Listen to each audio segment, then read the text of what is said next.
Hello guys, welcome back to my channel. তো চলে আসলাম নতুন একটা ভিডিও নিয়ে। ভিডিওটা হচ্ছে দেখো আমরা খুঁটি পুজো করবো। তো এই দেখো এগুলো খুঁটি বলতে হচ্ছে মাটির ছোটো ছোটো হাঁড়িগুলো। তো ওগুলো পুজো করব আজকে আমরা পৌষ সংক্রান্তির দিন করি আর কি।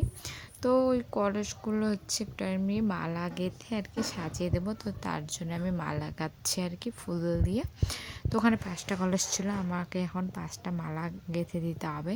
তো গেঁথে দেখো আমি দেখছি আর কি কলসের মধ্যে মেপে যে কতটুকু লাগবে। তারপরে দেখো আমার মালা গাঁথা হয়ে গেছে। তারপর আমি কলসের মধ্যে দিচ্ছি আর কি।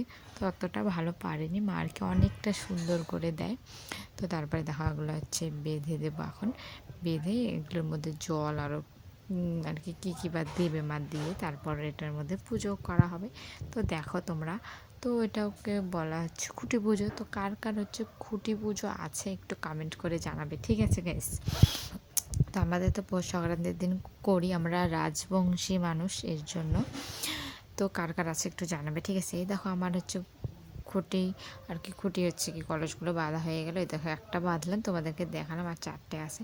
তারপরে এই দেখো আমার 5টাই কমপ্লিট। তো এগুলোর মধ্যে কলসের ভিতরে জল দিবে, আর এই প্রদীপগুলোর মধ্যে আগুন ধরিয়ে দেবে আর কি সলতা দিয়ে। তো এই দেখো পুজোর বেশি কিছু না, এখানে ফলমূল দিয়ে পুজো করা হবে। ধান লাগবে, যে ধান নিয়ে এসে মা রেখে দিচ্ছে। তারপর আমাকে বললো যে ফল কাটতে, তো আমি ফল কেটে দিচ্ছি। এটা কি কেশর আলু। তো আমি সঠিক জানি না, ঠিক আছে, অতটাও আর কি। তো এখন আমি এগুলো মাকে কেটে দেবো। কেটে দেওয়ার পর মা আর কি পুজোটা শুরু করবে। তারপর আপেল নিয়ে নিলাম, কমলা নিয়ে নিলাম। তো একটু একটু করে আর কি ফল দিয়ে পুজোটা করতে হয়। তারপরে দেখো আমার হয়ে গেছে কাটা, যে মা দিয়ে দিচ্ছে ওখানে। একপাশে সুপারি, তারপরে ধান, আর 5টা কলস একটা কলার নিজ পাতার মধ্যে বসিয়ে দিয়েছে।